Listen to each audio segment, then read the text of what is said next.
let's center up on this board a little. Do you want me to rate some stuff here as we go, or? I think we'll be all right. Let's see how this goes. Are we gone? Are we going? Are we on? All right. Welcome back to Grid Gym, guys. I don't know what the slap thing was there, but welcome back to Grid Gym. Today we're talking about spine hygiene. What spine hygiene? I mean that just like any other form of hygiene, flossing your teeth, brushing your teeth, taking a shower, doing that kind of stuff is a form of hygiene. Well, this is how you save your spine. Okay, what we're going to talk about today is how you save your back from ever getting injured, and so that your body can function the way that it's supposed to function, so you get the most out of it. Because if we compromise the low back, we compromise our work capacity, we compromise our efficiency, we compromise everything that we do in the gym, and we don't get as much out of what we do in the gym, but then also we get all this like other crap along with it outside of us. And guys, can you let us know if you can hear us? We're trying something new today, and we're not sure if this is going to work yet. But anyway, what's your thoughts on the spine? So yeah, as far as spine hygiene, it's kind of the idea of keeping an optimal spine position throughout all movements throughout the day. So I think it'd be helpful if we start by defining what an optimal spine is, or neutral, right, for a lot of people. So if I can use you as an example, and we turn you sideways. So his spine, right, it's going from here all the way down to the tailbone, has 3 primary curves in it. This is the S curve of the spine. So we see this top part, his cervical spine and his neck, is curving forward towards like his front. This is curving back, and then his lumbar, his low back, is curving forward. And so this S shape. So if he's just standing up straight, we can call this neutral spine. Now, not everyone will be in a perfect neutral position. Some people, like Adam is a good example because he knows this stuff and he's been practicing and teaching this, so like his spine, I think we can call neutral for the sake of this video. Yeah, I mean, what is neutral? Like, right. Like perfection is not what we're going for here. There's going to be ranges, but we're just fighting to stay towards this neutral position. And a lot of people like we work with have lost the ability to actually get there, maybe because they sit at a desk 8 hours a day, 40 plus hours a week, and that's just at a desk. Not to mention the other 8 hours a day that most of them are sitting, driving to and from work, watching TV. So here's the normal curve of the spine.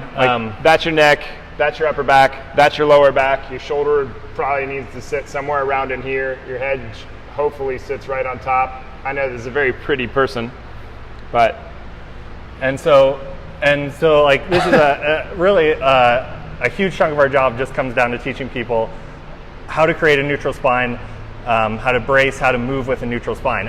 If you master that, then your chances for injury go way down. That's kind of, if there's a key to being strong, to staying healthy, I would say this is at the heart of everything, creating this neutral spine. This is where it all starts. If you want to be strong, if you want to live into your long age, etc. Yeah, I think like for one, this is the force transducer to everything that happens in your body. You got your legs down here, you got your arms up here, those are your wheels. This is the positions in between. If that falls apart, it doesn't matter how strong your legs are, it doesn't matter how strong your arms are, this will be the force transducer that decides whether you're going to be able to do your thing or not. And one of the things that I really want to go over here before we get too far into it, these up here, this area up here, these are very small. Like your neck is very small. It's very delicate. The ones down here are very, I don't know if that one works very well. You might need a different color. But your neck is like your vertebrae up there, they're very small. They're like a twig. They can move around. You can move your neck around. You can do all this crazy stuff. No harm, no foul, right? But with your low back, it's like a big branch. And at that big branch, if you were to take and somehow move that around, you'd bust it, right? It would just snap into pieces, right? So that's the thing. This can move around quite a bit. It's made to move around. This down here is not made to do that. You start moving around your low back, and and the thing is just going to break. And you do that over and over and over again, and eventually your body's going to set you down. So what we're going to go over is how to put on something so simple that you do every day. How to put on your shoes, how to tie your shoes, how to kneel down, how to stand up, how to roll over, how to do this kind of stuff. There's really putting a lot of damage on your body because of the accumulation of the damages over time. Anyway, whoa, cool. So so now you guys can actually see it, right?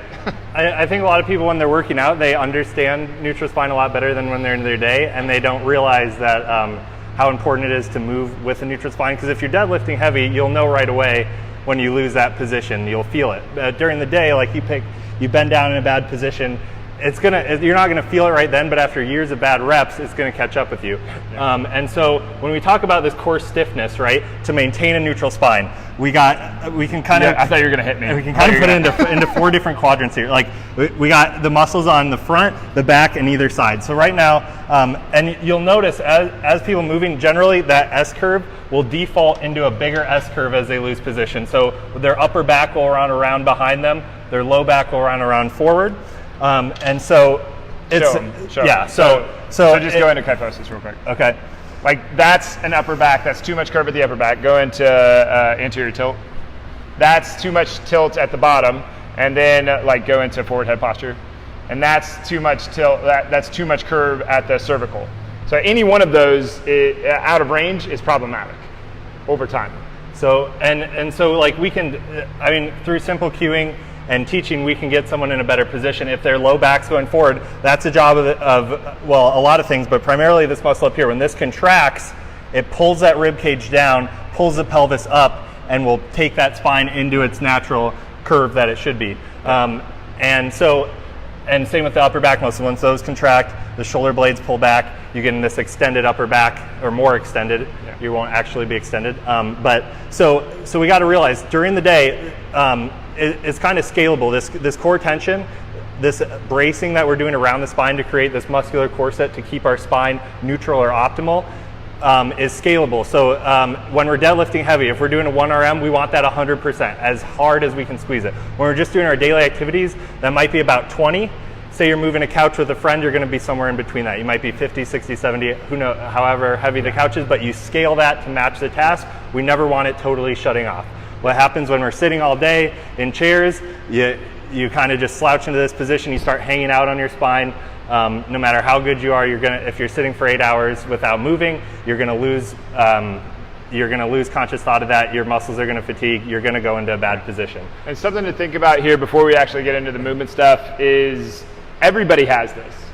No one is exempt from this. Basically everybody. There's only about 13% of the population doesn't have something, and at some point in their life they will accumulate that. So like 87% of the population has some kind of herniation, bulge, some kind of stenosis, a fracture, whether it's symptomatic or not. So you might not be feeling any pain or any symptoms from the thing that you do have, but you have something and it's growing. Unless we take a preventative action like we're going to talk about here in a little bit. So anyway, that's the anatomy, and that's just a little bit about like just a baseline function of how this thing works.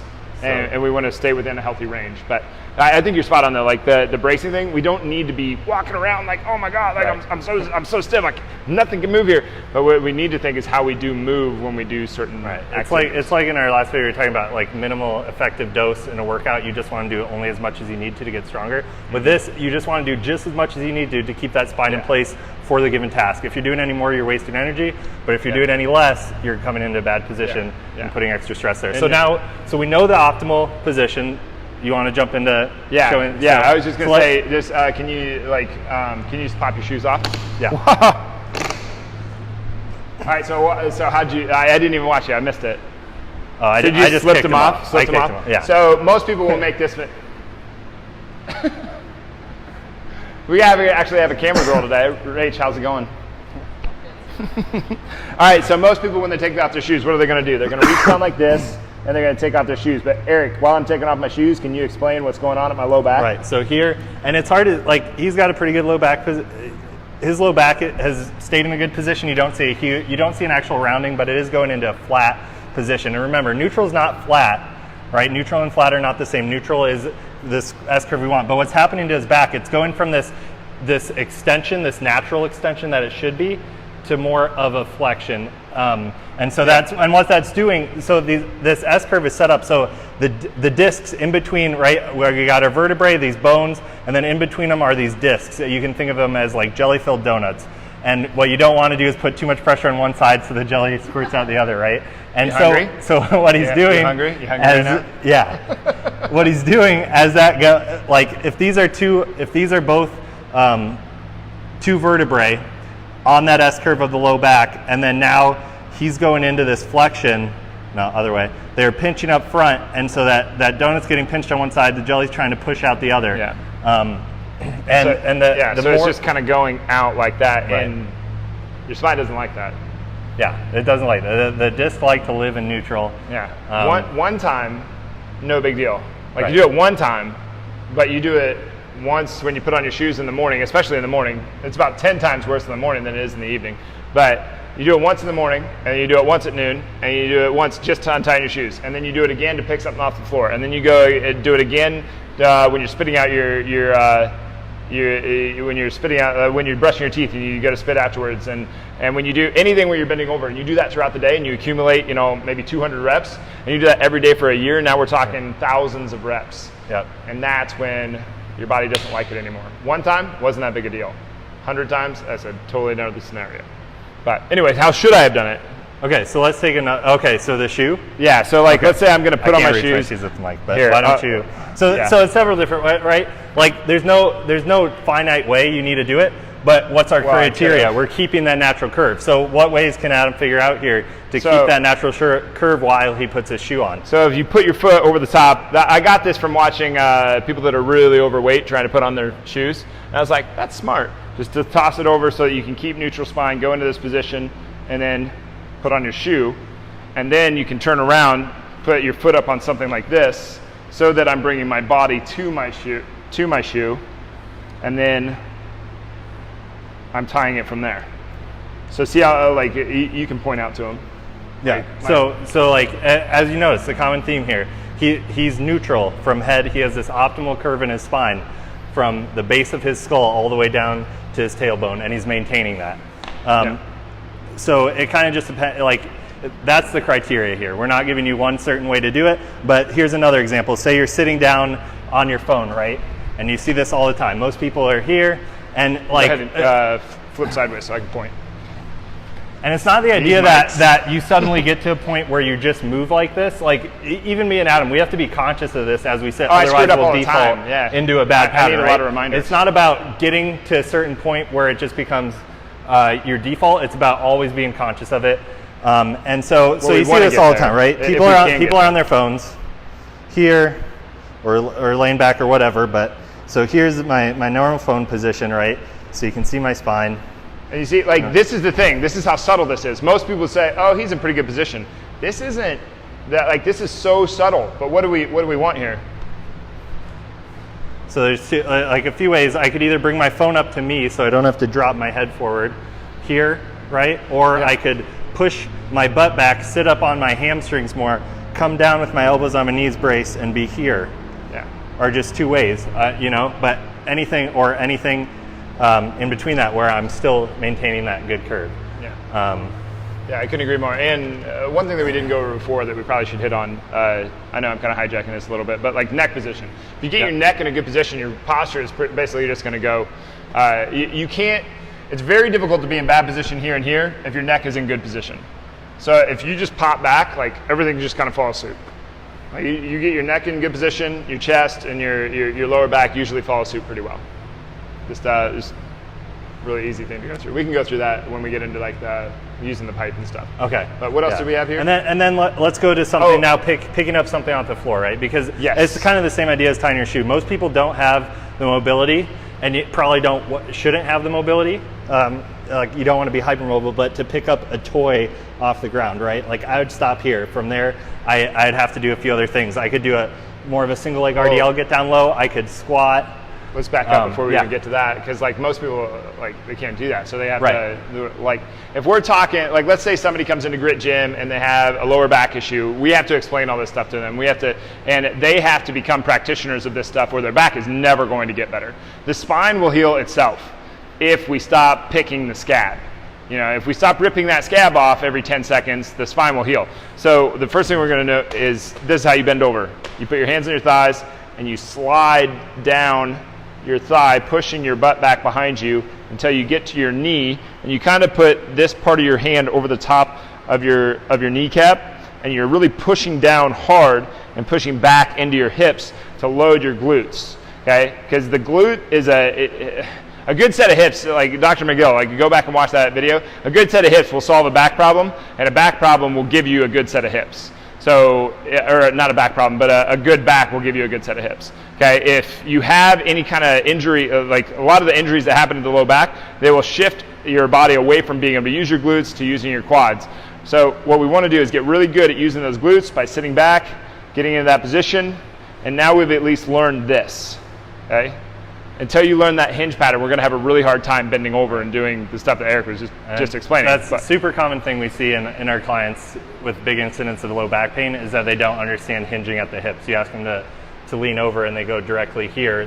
Their butt isn't moving back in space. Their legs are straight. Let's go up to the wall. It's like, yeah, no wonder we got back problems. So Charlie Weingroff did this with me one time. We were with me, like I was the only one. Like there was like 30 of us. Anyway, and he's like, he goes, look up at the ceiling, internally rotate your arms, and push your butt back until you get the wall. Push your butt back until you get the wall. Push your butt back until you get the wall, and just keep on going. And that's about as far as I can go right there. And then he goes, pack your neck, thumbs up, and then get back to the wall. I can go a lot further now. See what I mean? Because you were in good position to be able to do that. Now that's what we're trying to get when we get here and into our hips. We can let our butt come back further so that our glutes are doing more of the action. I mean, yeah. Yep. Anyway, so and so where do you want to go from there? Yeah. So here's another thing. So say we're picking something off the ground, right? Because I think this is something general population doesn't necessarily understand, and I think it's because of our health and fitness industry, I guess, putting up all these signs saying don't lift with your back, right? But if you take someone from general population, they don't really understand. Yeah, you shouldn't squat things up off the floor either, right? Right. So when someone's talking to me about lifting with their back, I usually ask them a trick question, and I show them two movement patterns. I say, okay, if I'm going to do this kettlebell, I'm going to pick it up two ways. Which way is lifting with my back? I can pick it up this way, or I can do this. And they'll always say, the second one's lifting with your back. And I will say, no, that's lifting with my hips. The other one, I'm more lifting with my knees, my quads. But lifting with your back, it means this, right?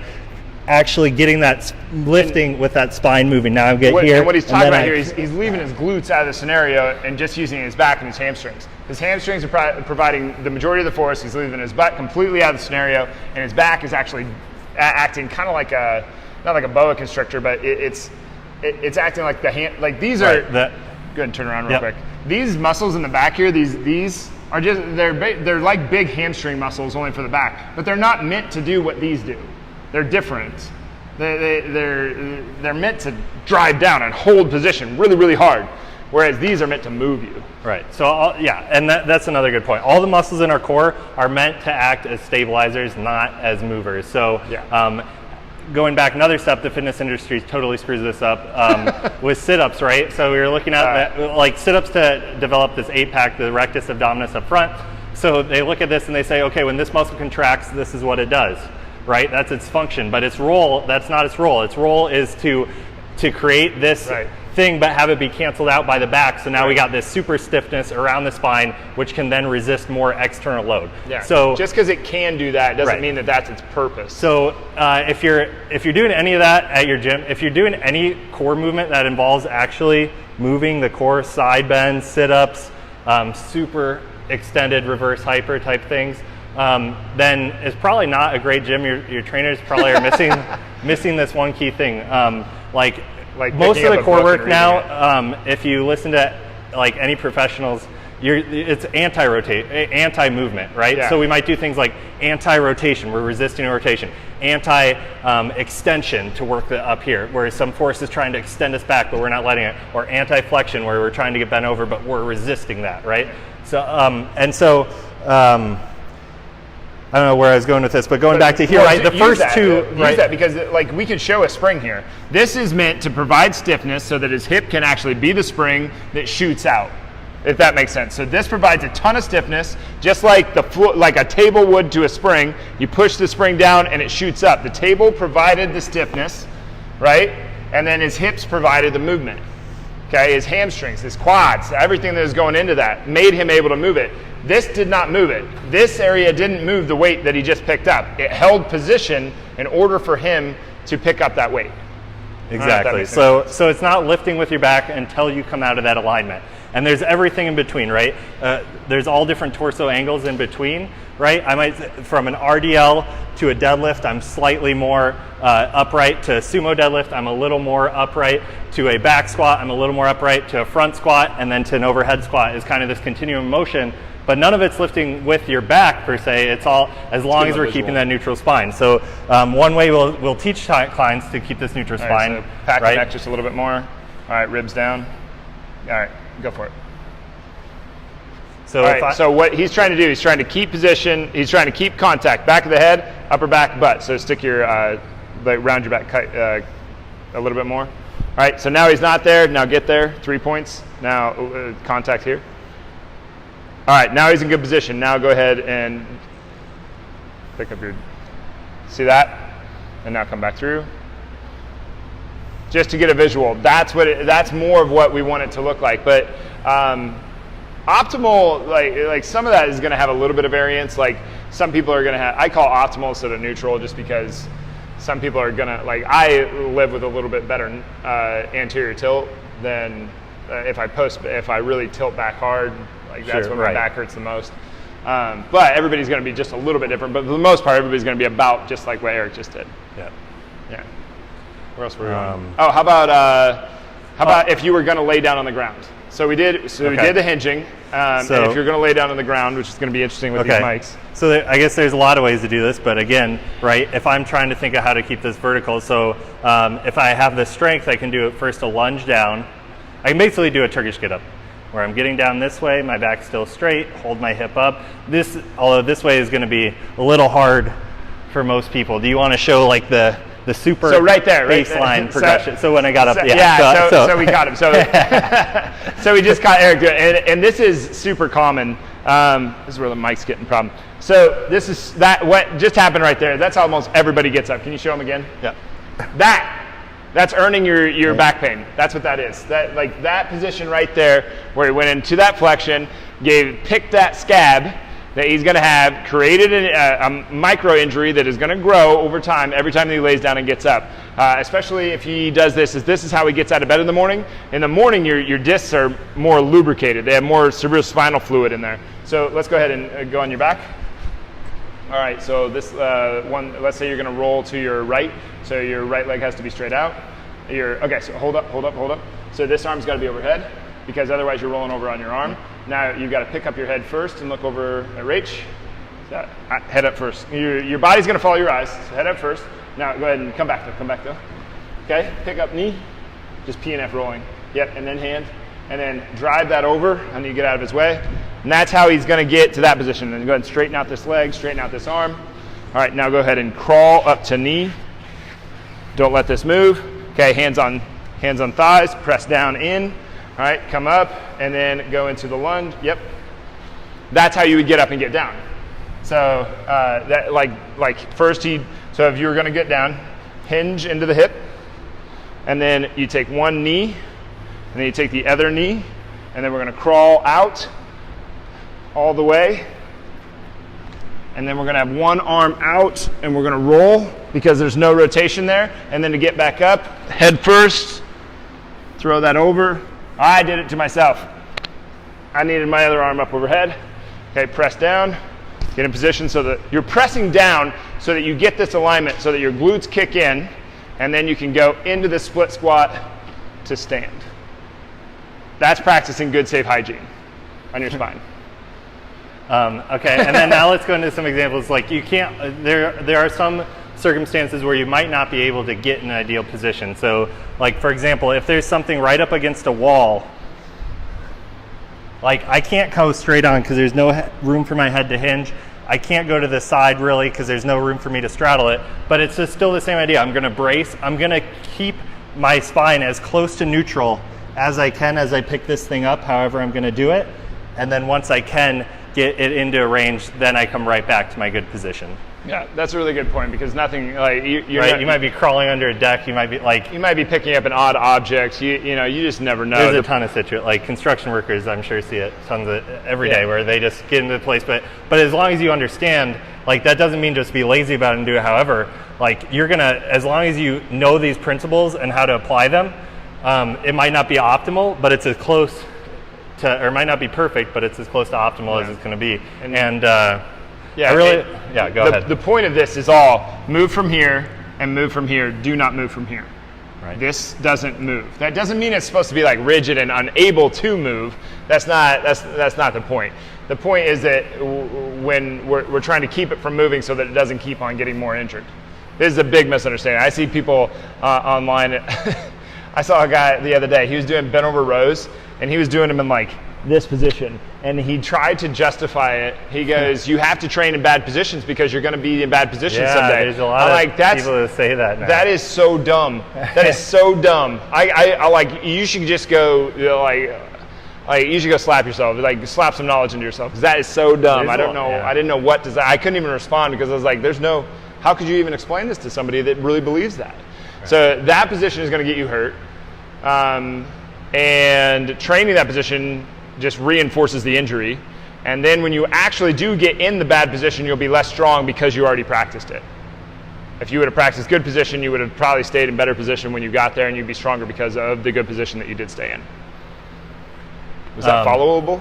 Yeah, no, totally. And then one way I like to think about this too, that Dr. Kelly Starrett talks about in his books, is that like a number of movement cycles. We're set up for a number of movement cycles. I think he says like all our interior structure, like our skeletal structure, is made to last 110 years. If every movement we do takes up one cycle. So if you did good, if you kept that neutral spine, picked something up, that's one movement cycle. But then if you're doing it in a bad position, you're using up more movement cycles. And the further you deviate from that good neutral spine position and the heavier that external load is, the more movement cycles you'll take up. So it's not quantifiable, but like if you get that idea, right? If I'm moving in a perfectly good position and just picking up something really light, or if I'm in a perfectly good position, that's one movement cycle. If now I bend my back, but it's not really heavy, that's going to take several more. If I'm lifting something really heavy in a really bad position, that's going to be even more. And so that's how you have this 110-year bank account, and then you keep making these huge withdrawals, and then it's going to catch you at some point. If it's really bad, you're burning through tons of movement cycles, that might catch you when you're 25. But either way, it's going to catch you at some right, or whenever. Like earlier and earlier now, right? I did a lot of sit-ups because of that's just the direction we're going. Like this is becoming a bigger problem, right? More people are being sedentary. That's a really good point. Like mine was probably a repetition thing. I was on a farm and I was working on a farm, and I probably was using really bad. I'm scooping. I'm doing. I wasn't moving from my hips to scoop. I was like cranking up my low back to do it. And then at night, I would do 100 sit-ups every night I did that for like 10 years. Yeah. Eventually, like that just started to break this down. It wasn't that my core was getting stronger. I was actually hurting my spine. Now I got to live with that for the rest of my life because I did not take care of this. And I think people underestimate how far back issues really go. I mean, they affect everything. I mean, like try having sex with your significant other when your back hurts. Good luck. You don't get to. Try getting out of your car, trying to get out of bed, try tying your shoes. I've been in all those scenarios where shit, I guess I'm wearing sandals today. So it matters. That 110-year bank account thing is so accurate. Yep. And so to get out of back pain, you got to start going back and making everything one withdrawal, one unit. To get out of that pain, you got to start putting that extra back. Yeah. And let's go to the Turkish get up thing really quick because you brought that up. That is a very good way to explain how to get up and down. Even though most people aren't strong enough to do it, but people argue this because they think it's a sit-up. Sure. Okay. Yeah, I can see why. So just keep in mind throughout this, right? Whenever we're in the gym, these movement patterns are practicing. Like this is a whole benefit of this lifting stuff that people don't get. Like, you're getting more buff, you're decreasing your chance of injury, increasing your longevity, but this ties in, like we're teaching you how to move. A good gym will actually teach you how to move, and you take these principles out of the gym and apply them into your everyday life. So, and like you said, like hopefully it becomes your default. Right. You just naturally bend over to grab your kids like this, back into your hips and using your glutes to pick them up instead of cranking on your low back from here. Right, because you've practiced it so many times, and then now you got the big strong muscles there to protect everything like they should be, etc. So, Turkish get up. So you want me to go down into the... Yeah, so go ahead. Is practice good? It's fine. Okay. It's fine. Yep. These mics, we got to get the other ones. Yeah. Okay. So a lot of people will say this. We'll do the eccentric here in a second, but go ahead and hit your first. That's what it should look like. Show what most people do. That's a sit-up, right? That's kind of a twisty sit-up. It's not really awful, but at the same time, go ahead and show what it should look like. Okay, good rep. He's just rotating, and then let's see it from the other side, actually. I think they'll be able to see it better. Because when I teach the Turkish get-up, I actually teach grab that hand, like take that hand, dig it in the ground. Now, dig that elbow into the ground when you come up to. Okay? See how he's rotating? He's not trying to rotate at the low back. He's actually pivoting into that left hip to be able to do that. And he's planting that hand and driving up through his hips to get this brace. To get that bridge, he's bracing to get that bridge, and then he's sweeping this through, and then he's coming to that, and he's pivoting. He's just tons of pivots going on at the hip. It's not going down here. This is a huge, the Turkish get-up is this amazing exercise that gets every attribute of the trunk. And then he goes ahead and stands up. So right here, we've got a single arm overhead lunge thing, and then he goes back into his lunge. All right, so this side is having to brace completely to try to not fall this way, and then he goes into, and then he sweeps that leg through and hits that bridge, and then he elbows, and then he upper backs. That movement wasn't happening here. That movement was pivoting at the hips and pivoting at the upper back. That's where he was getting it. It wasn't getting a sit-up. Whoa, how'd you stand up? You see how easy this is? We practice this stuff every day. We teach this stuff every day. And it's so easy to to catch yourself in all this stuff. I do it all the time. When we went to the conference, I told Stuart McGill this on the call that we did.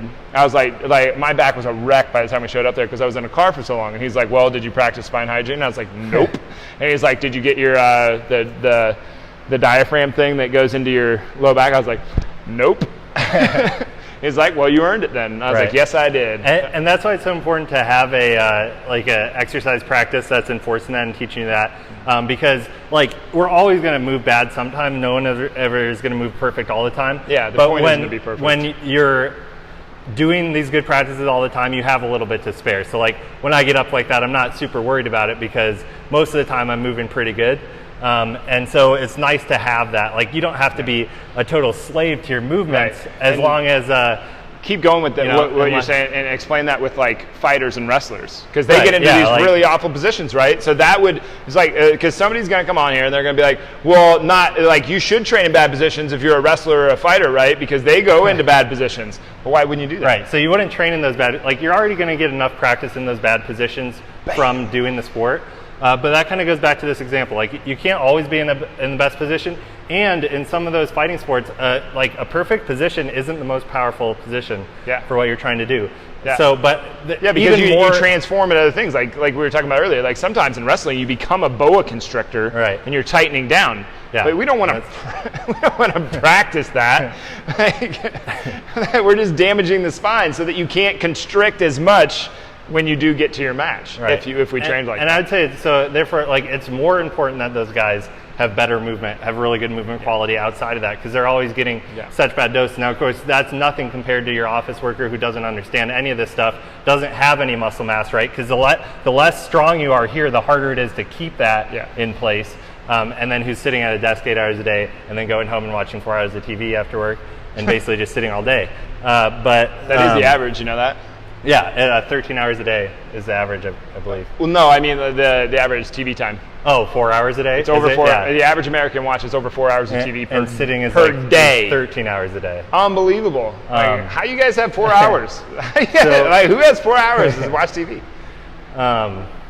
But going back to the Turkish get-up, right? That's why the Turkish get-up is the king of all core exercises, because you're going through every different angle during that get-up and having to keep your spine in neutral. If you can do that, then you can do any of this daily stuff. You're hitting every angle there. Yeah. The world would do itself a huge favor if it did 3 Turkish get-ups on each side every day with no weight. Just body weight.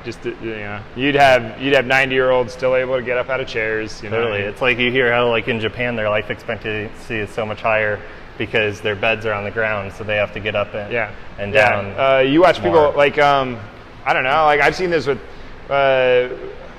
just enough people that they move to a care center and they stop walking up to go to bed, up their stairs to go to bed at night, and they fall to pieces. Yeah. Just walking up the stairs, carrying your groceries into your house every day has this huge effect on the quality of your life. Right.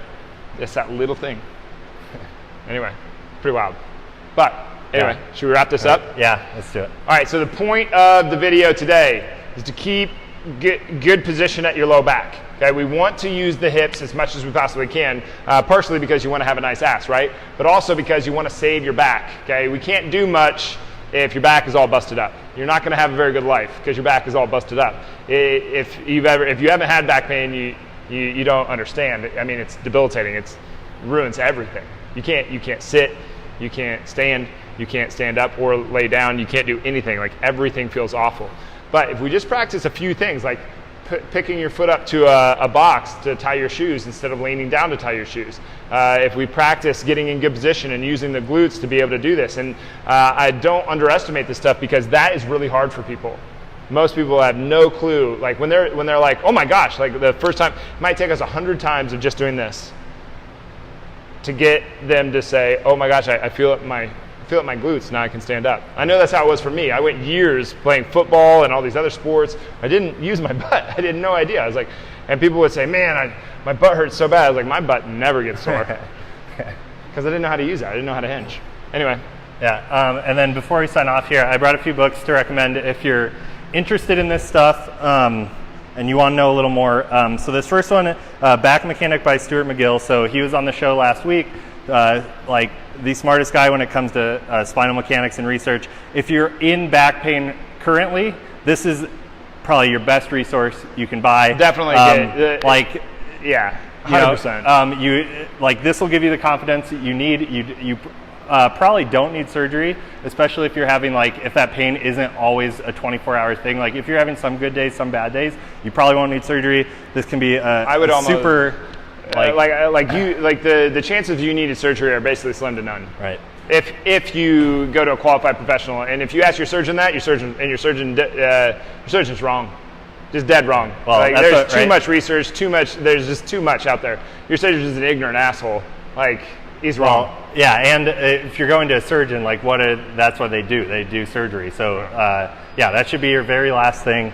But anyway, if you've been struggling with back pain, super frustrated, I think this is a book that will give you hope and can get you out of that back pain. And then the other book is Desk Bound by Dr. Kelly Starrett. So if you're, I'd recommend this to anyone who has a desk job, even if that pain hasn't caught up to you yet. It will, not to scare you or anything, but if you don't understand this stuff, if you don't practice it, and even if you do, and you're sitting that much time a day, right? Because that 8 hours isn't going to be the only 8 hours spent in that position. It's going to catch up to you. So check this book out. It's going to give you a lot of strategies that we didn't have time to get into today. Yeah. But if you are, one thing I do right now, anyone who's sitting at a desk all day, look into a standing desk, try to get a prescription for it. Most companies will buy you one now, but if not, invest that, $300, $400, $500 into it. You're going to be glad you did. You can also just get a box. Yeah, you can also just get a box. You get a TV tray, put it on top of your desk, pull your laptop on top of that. Right. It's pretty simple. Just you can get it up to center on eye level. You can get an AirX pad to go down to 2 knees to 1 knee. You can switch up positions. Right, and there is no perfect sitting posture. Right, that's what's so great. Your next position is always your strongest position, because whenever you move, you have to re-engage everything to move. And then once you sit there, it's slowly shutting off. And so what's great about a standing desk, it's not like standing is so much better than sitting, right? If you just stood in one place all day and didn't move, it is better, but it's not a whole lot better. Yeah. What's great about a moving desk is when I can easily do this, I can put a leg up, I can move while staying in the same working station, where when I'm sitting, it makes me not want to move. I can't comfortably do any of that. And you can sit back down. Sway. Yeah, and every get an adjustable one. Yeah, that's great. I'd recommend an adjustable one. I'm not saying stand all day. Sit down every 20 minutes out of every couple hours or whatever, but just move more. Yeah. I think that's kind of the error. We can make it sound like, oh, you should just stand all day long. No, that is not what we're saying. We are saying you want to have the option to stand and the option to sit, and the option to kneel, and the option to go down to 1 knee, then the other knee, and you want to be in different positions, but you don't want to compromise this. And the amount of time that you spend sitting down puts this in this flexed position no matter what. And the time accumulated over that will cause a disc herniation or a bulge or some kind of stenosis at some point. Anyway, yeah, I definitely recommend anything by McGill. McGill does I think McGill does a little bit better job than Stewart about like saying it depends.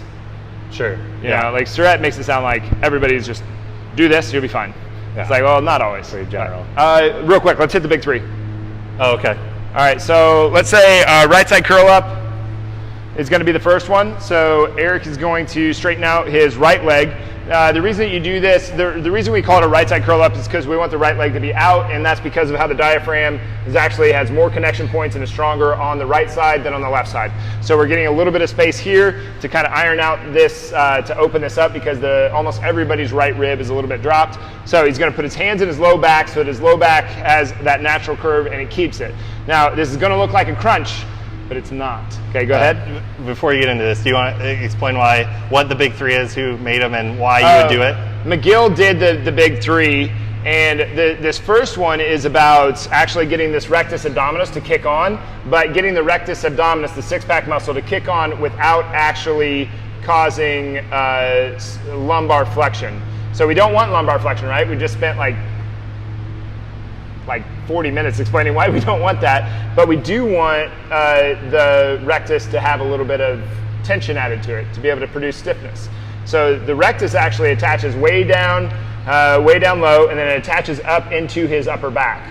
So he's going to lift his upper back off of the ground to get that rectus to go. You guys should feel this. It's good and hard. How's that feel? All right, and then he's going to take 2 big deep breaths, and then he's going to come back down. Now do it wrong. That is not the way to do it. Okay, he's just bringing his chest up off the ground, and then he's taking 2 big deep breaths. And if you do this right, see how he's shaking?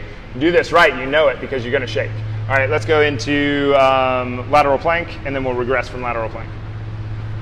All right, lateral plank rotational plank, or do you want me to just... Let's just go lateral, just give him a... So lateral plank is always going to be right foot forward, and his hand's going to be on his hip, or it's going to be driving up to the ceiling. And I actually really like the driving up to the ceiling because do it wrong with compression at your shoulder. So just drop your chest down towards your elbow. You're saying here? No, like go like this.